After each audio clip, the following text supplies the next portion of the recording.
My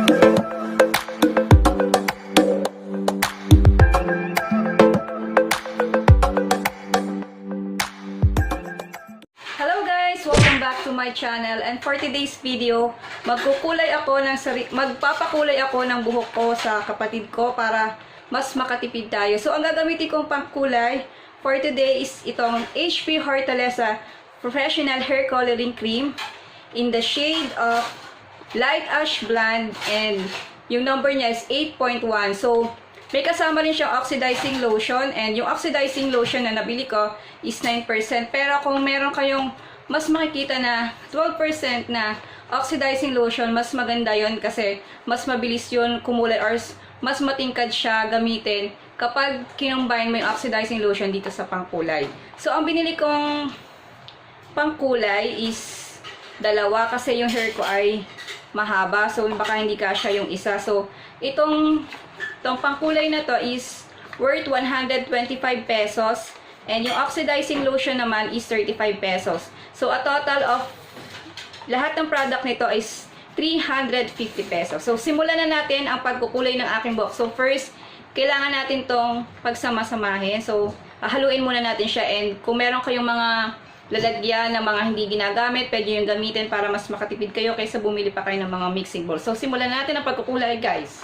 So, first, yan, nakikita nyo ba, guys? So, kailangan muna natin ilagay yung hair coloring cream, and pwede siyang butasan dito. Kumpain na natin siya, guys.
After nating mapagsama na yung hair coloring cream at saka oxidizing, ang gagawin lang natin ay haluin lang natin siya, halong-halo talaga. Yan. So kung nakikita nyo na ganito na yung itsura niya, pwede na siya ipangkulay sa buhok. Yung cape na magagamit sa pagkukulay ng buhok. Syempre, pag magkukulay tayo ng buhok, malalagyan yung ating damit. So, kung meron kayong mga plastic na hindi na ginagamit, pwede yun na lang gamitin nyo, tapos lagyan nyo ng sipit para hindi madumihan yung inyong damit.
So, tapos ng kulayan yung aking buhok. So, after yung kulayan, yung pinakang body ng buhok. So, kung napansin nyo, yung pagkukulay niya kanina is hindi siya nakasagad dito sa roots. So, yung roots na yon mamaya pa siya kukulayan and kailangan mo natin ibabad yung body for 30 minutes and after 30 minutes, yung roots naman ang kukulayan natin. So, naka 30 minutes na tayo. So, pwede na natin kulayan yung roots after 30 minutes.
So, tapos na akong mag-roots ng aking hair and after 15 minutes, pwede ko na siyang banlawan.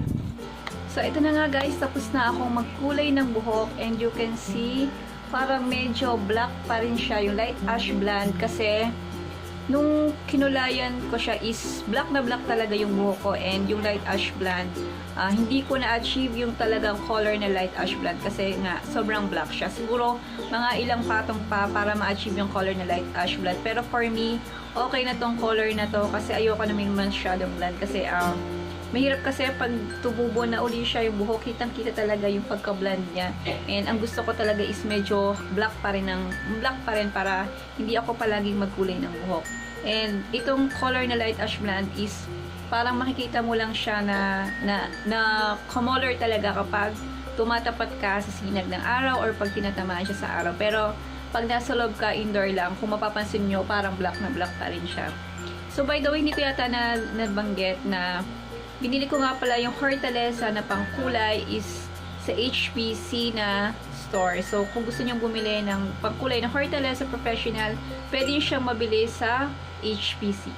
So, para mas makita nyo kung talaga ba ang kumulay ito. So, pupunta ako sa medyo labas pa para makita ba talaga natin kung talaga ba kumulay talaga yung Hortaleza Light Ash Blonde.